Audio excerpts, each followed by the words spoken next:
If you were looking for Canada's tiny, perfect chamber orchestra as described by the Toronto Star, you would have to look no further than here at home in Winnipeg.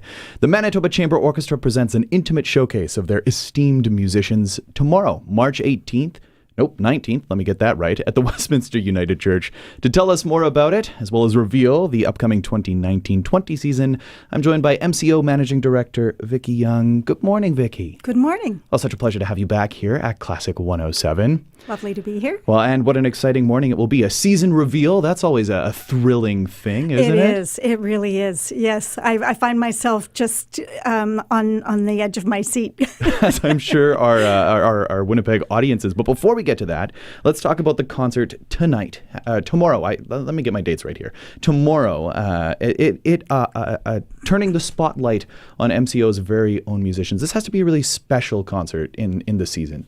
Well, it is. You know, we're featuring two new works by Canadian composers, and that's always exciting. One of them is by Vivian Fung. It's a double violin concerto. So Carl Stobbe, of course, who everyone in Winnipeg knows, will be one of the soloists, and Rachel Christensen, who often plays principal second violin for us, and is with the Okanagan Symphony, is going to be the second soloist. So it's really exciting because they are front and center. Mm-hmm. And Vivian Fung is a composer with whom the MCO has worked for many years now, right? Yes, we've done quite a lot of her music. We did the Canadian premiere of a new piece that she wrote last year, and we've done a couple of other of her pieces. And we just thought it was time that we really commissioned her. And so as part of our new concerto project, which is sort of a multi-year program where we're trying to commission a number of different composers to write for us, most of them Canadian. We just thought it would be a great opportunity. Yeah, and what an opportunity to, again, turn the spotlight on the MCO's own musicians, with Carl and with Rachel getting up and featuring this music of Vivian Fung. There's also another young Canadian writer, Kevin Lao, on the program. Yes, and he writes just so beautifully. He has done a lot of writing. You know, you would never know that he's as young as he is by looking at his resume, because he has accomplished so much. He's written a lot for orchestra. He's written for ballet, for film, and he just writes with a real confidence. And we haven't heard it yet because it's that new. The musicians have only seen their parts. Our music director, Ann Manson, is the one who, and I guess anyone who's seen the score, I think Carl has seen the score too. So they have an idea of how the whole thing is going to come together. We're rehearsing it for the first time this morning, so I guess that will be our first real introduction to it. Oh, that's a super exciting thing. And I mean, like you said, he's such a young composer, but writing in these almost hallowed compositional realms like orchestral works, but film and ballet, that's a really, really big deal. So to have him highlighted on the program, along with two giants, Mozart and Haydn, I'm curious, with this being a showcase, a tour de force concert of the MCO, why program these two great classical names? Well, you can't go wrong with Mozart, and you can't go wrong with Haydn. But the nice thing about those composers is that the music is really familiar for people, and I think that provides a little bit of balance in a program that introduces a couple of new works. But I think also it's very exposed playing, and I think our music director feels that it's really good for the orchestra to play music where people can hear the different sections and where the individual musicians can hear one another playing. And so we talk about it being more exposed. So it just means that instead of playing all together and becoming part of a large effect, you're hearing some of the intricacies. And so I think it's just a nice counterbalance. And we haven't done this Haydn for a while, and it just seemed like a good opportunity. We're also taking this concert on tour, so we thought it would be fun. We're playing with the New Brunswick Youth Orchestra in Moncton, the Moncton Youth Orchestra, and we'll be doing the Haydn for them for a big school concert, as well as sitting side by side and them playing some music too. But we just thought it would be nice to offer audiences in Nova Scotia and New Brunswick a balance. Well, really putting the tour in tour de force upcoming. I didn't even think of that. That's very nice way to put it. Yeah, well, thanks. I mean, there's such a purity in the classical period, right? Nowhere to hide is another way to describe it. Yeah, and it really helps, I think, for ensemble playing because everybody listens to one another. I mean, that changes a little bit as you play in different acoustics. And in Halifax, we'll be playing in a church, which is what we're familiar with. And in Fredericton, it'll be in the Playhouse. And it has quite a dry acoustic. So I think people feel a little more exposed. Things don't ring out and fill in the gaps quite as well. So, you learn something with each place you play, I think. So I think audiences are looking forward to the concert tomorrow. We just heard a little snippet from the Mozart, the 29th, with his themes that just they're earworms. I'm going to walk out of the studio humming that first movement theme. Yeah. And then with the 45th Symphony of Haydn, known as the Farewell Symphony, all I'm going to ask, perhaps if people aren't familiar with the work, will there be any choreography to accompany this performance? Yes, that's the plan. All right. Okay. So if you don't know what I'm talking about, go to the MCO show tomorrow because you're going to see far more than playing Haydn, the clever man that he was.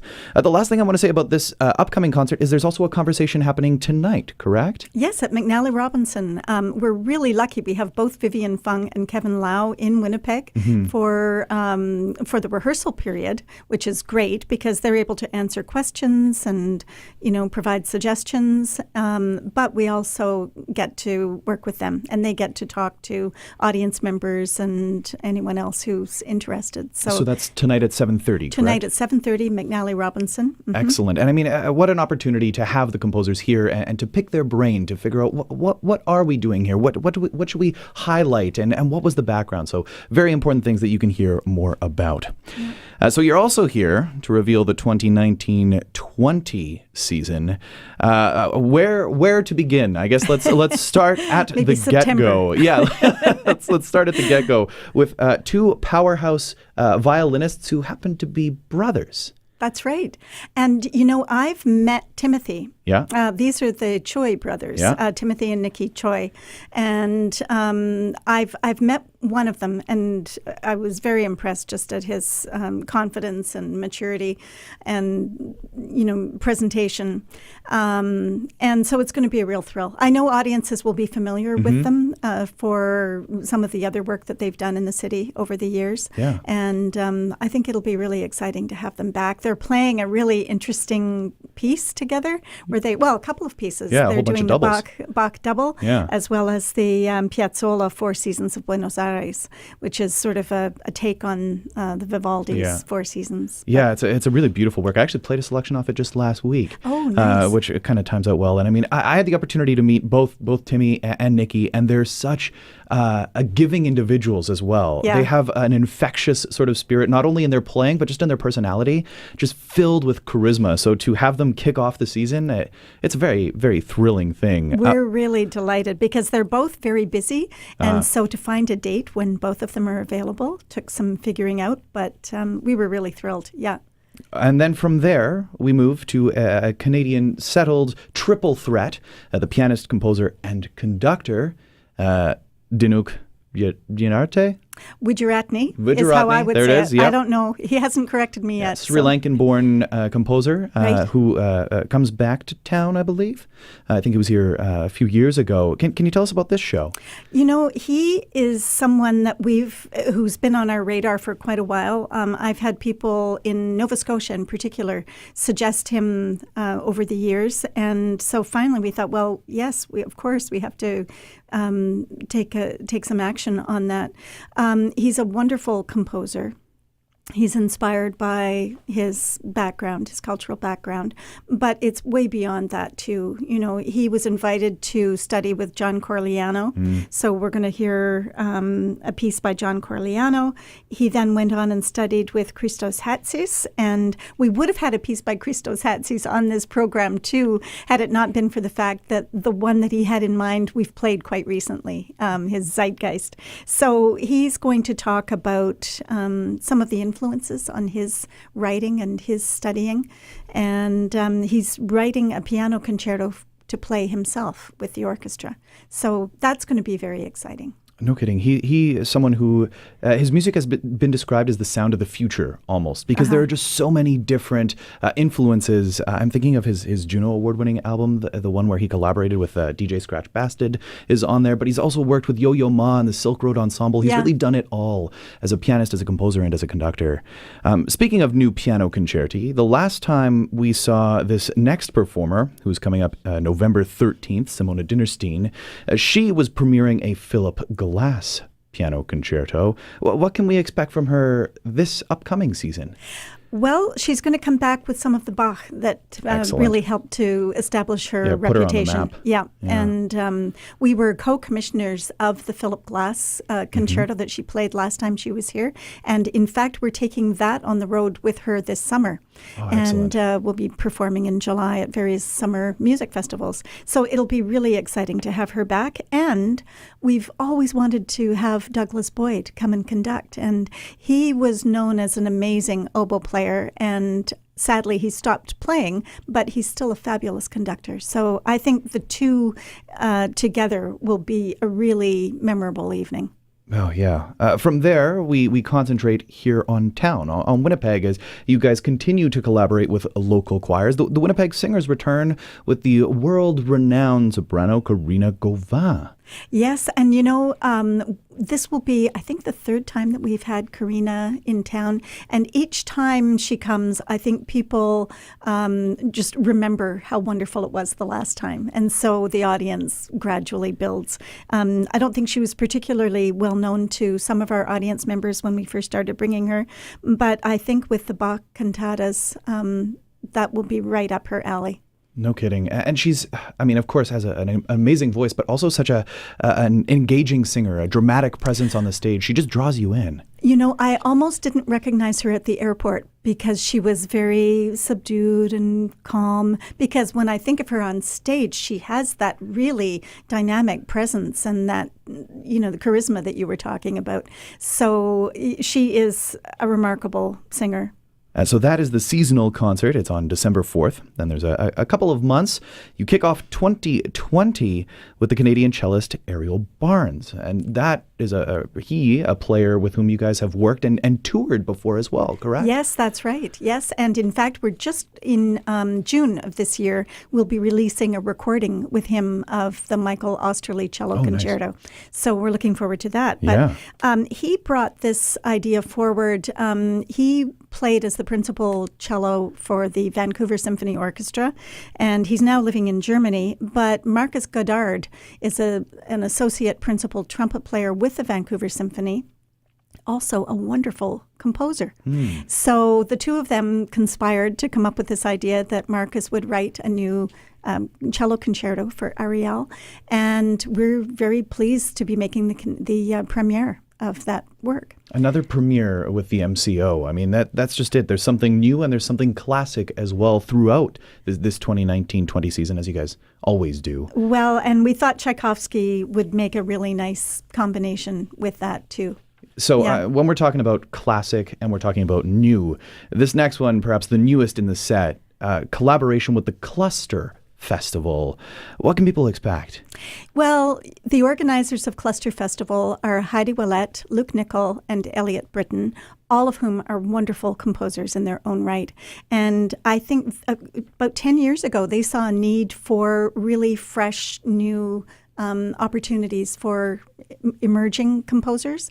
And so we're really happy to be collaborating with them. Not only are we going to be featuring some emerging composers, Canadian composers, but we're going to, we've commissioned a new piece from Alexina Louie, who is a little more established, and Victoria Sparks, wonderful percussionist, is going to be making that premiere.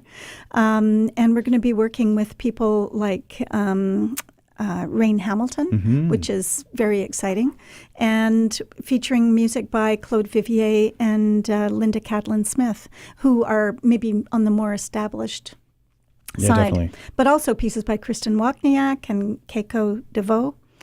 And Gabriel Darmou is writing a new piece for us also. Yeah. And just had an email from him this morning, actually. So I think it's going to be lovely. So the idea is that we will do a concert, which has been largely programmed with input from Heidi and Luke and Elliot.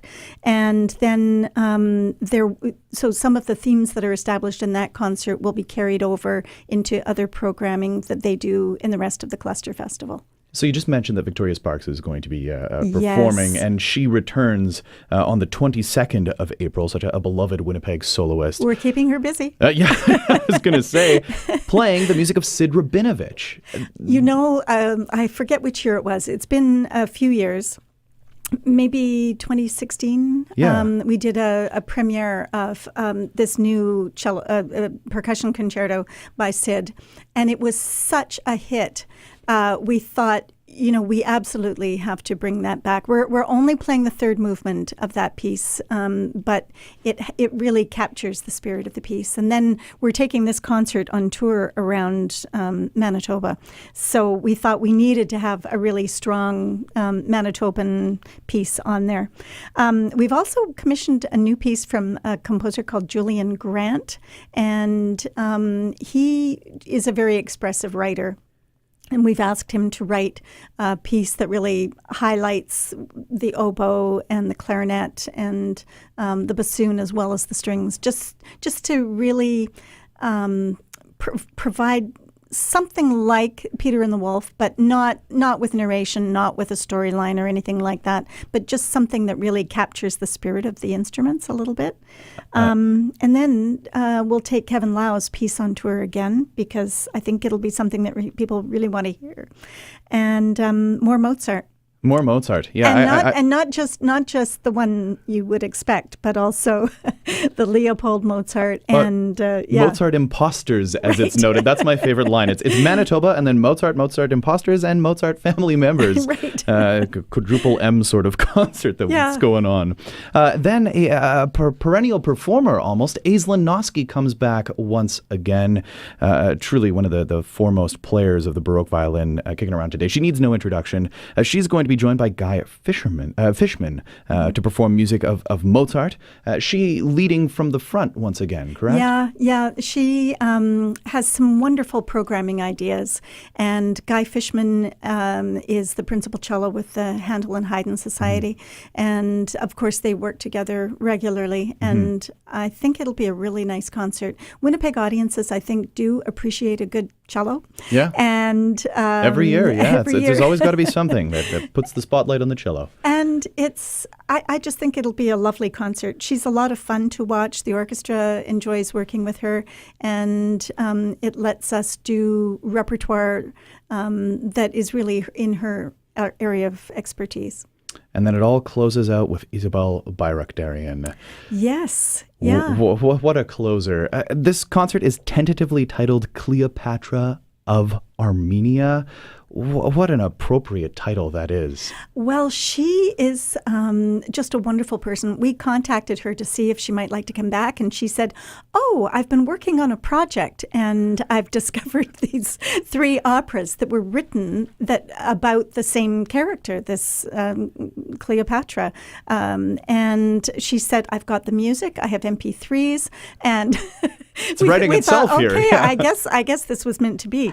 So we're really looking forward to that. And Anne Manson has programmed some lovely Gluck and Hasse to go with it. The composers of the operas are Gluck, Hasse, and Vivaldi. So I think it'll be just a super concert. And what a super season. Vicki, thanks so much for coming by Classic 107 to tell us about it. And let me remind all of you listening that the Manitoba Chamber Orchestra performs tomorrow at the Westminster United Church. For tickets and information, you can visit the MCO.ca or keep tuned, as I might have a couple of tickets to give away to the MCO Tour de Force concert tomorrow.